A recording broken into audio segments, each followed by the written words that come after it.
doing today? Welcome to Crafts by Felicia. First, I want to apologize for getting this video up so late. I am a first responder, and with the crisis going on, I have been working long hours the last few days. But I have finally been able to get the video finished. I have two wonderful DIYs for you all, and I hope that you enjoy them. I am giving away another Dremel this Friday, March the 20th, as a happy Easter to you. I will put a link to that video above and in the description box below. All entries must be posted by Thursday at 1 p.m. so that I can get everyone in the drawing. You will have 7 days from the drawing to get up with me by email to claim the Dremel.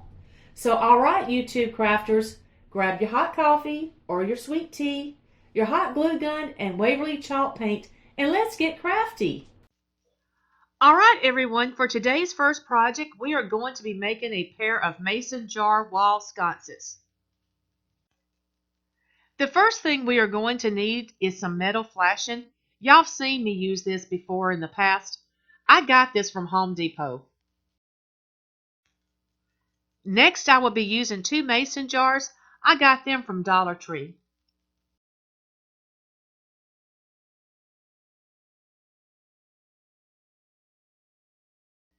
Two hangers I got from Dollar Tree in the garden section.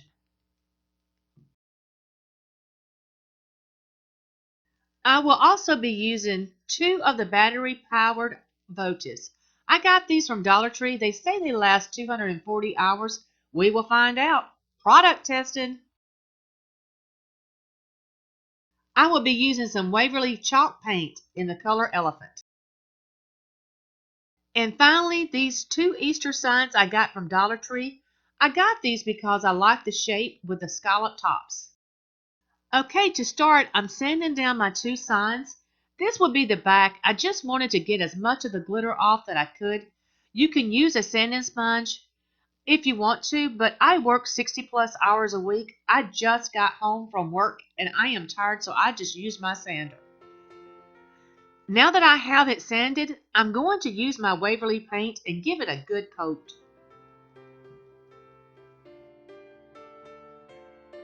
After the backs of the signs have dried, I flip my signs over and use some wood filler to fill the holes where the hangers were.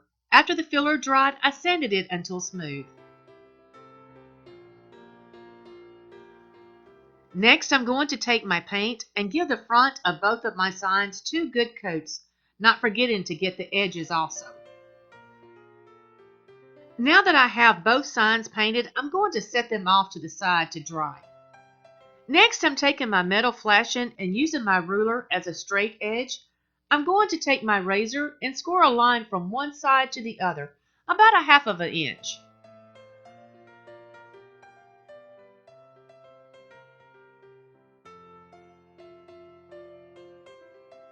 After I score it, I just flip it over and fold it in half on the scored line, and it just snaps right off.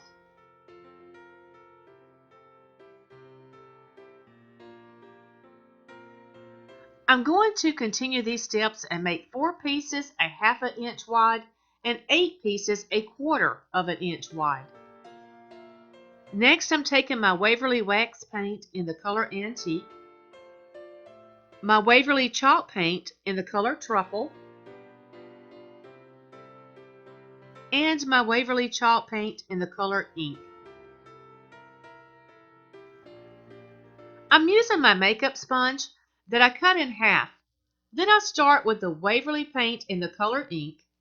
Then I'm just going to dab all over the 1/2 inch pieces of flashing, and then switching up to the Waverly Antique and then the Truffle paint, applying it the same way.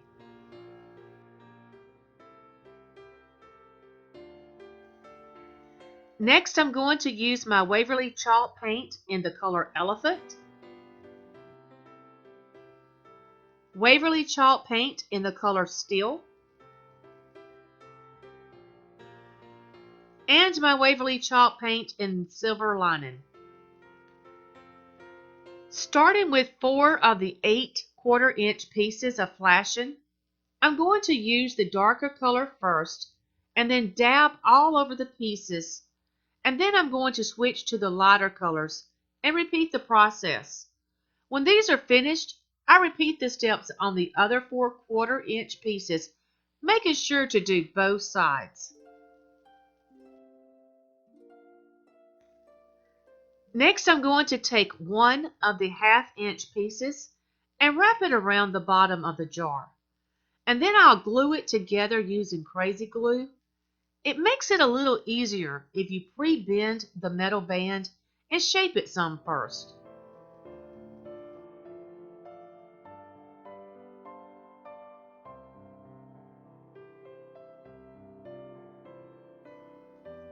For this step, I'm taking 4 of the 1/4-inch pieces and sliding them under the band, around the bottom, forming X's.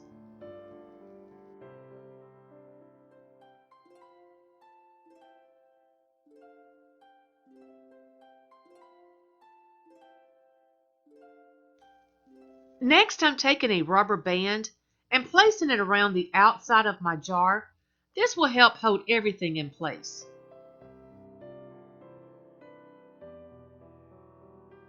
For this next step, I'm using some silver florist wire and cutting off a piece about 18 inches long and folding it in half and twisting the end into a small loop. Then I'm going to wrap it around the mouth of the jar, getting it in between the grooves, and then twisting it tight on the other end, kind of forming another loop. Now you can cut the excess off, or you can just wrap it around the mouth of the jar. Next, I'm going to slide the rubber band up the jar towards the top, and then slide the metal band over the top of everything, making sure my loops are sticking out slightly past the top. Then I remove the rubber band and adjust the X's just the way that I want them to be.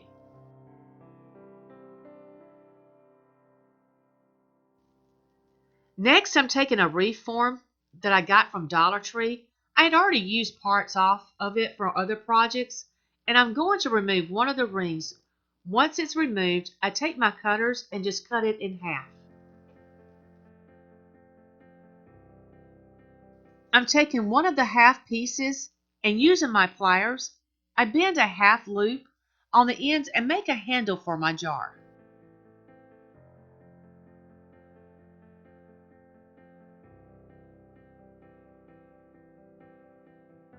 The hangers I got from Dollar Tree were a little bigger than I wanted them to be, so instead of buying smaller ones, I just cut them with my Dremel and made them a little smaller. I used my ruler and found the center of my sign, and then I marked it. Then I drilled holes for the hooks to be mounted using small bolts with decorative nuts.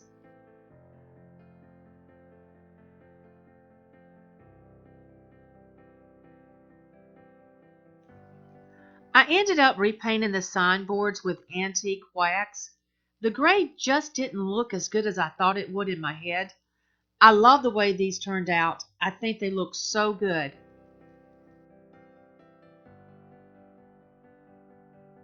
For our next project, we are going to need some type of vinyl to be used as a stencil. Some pieces of furring strips. I took these from my husband's wood shop, but you can buy furring strips from Lowe's for 98 cents.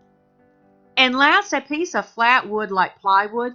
I'm using a piece of thin melamine paneling left over from my craft table build. First, I'm going to take some Waverly chalk paint in the color white and paint my signboard. My wood paneling already has a white glossy finish and has some scratches on it. I was wanting a softer white with a matte finish. While I was waiting for my paint to dry, I cut out my stencils on my vinyl cutter and then weeded it out and covered it with transfer tape. After my paint was dry, I applied my vinyl stencil to my signboard. Once my stencil was on my signboard, I paint the first coat in my Waverly white chalk paint. This will help keep the edges sharp and keep the paint from bleeding around the edges of the letters.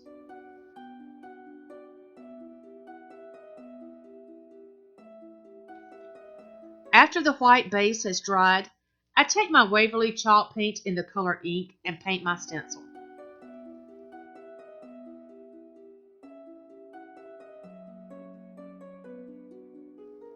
After the black paint has dried, I remove all of the vinyl stencil. While I was waiting for the paint to dry, I stained my trim pieces using the Waverly wax in the color Antique. I used my miter box and I cut 45-degree angles on my trim pieces. Then I turned them over and glued the corners. Next, I reinforced them with my staple gun. After my frame was together, I laid my signboard on top, and then using my staple gun, I attached it to the frame.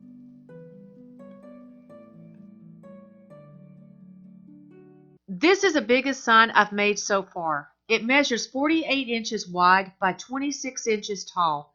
I absolutely love it. I listen to a lot of Hillsong praise and worship music, and this song, Oceans, really speaks to me.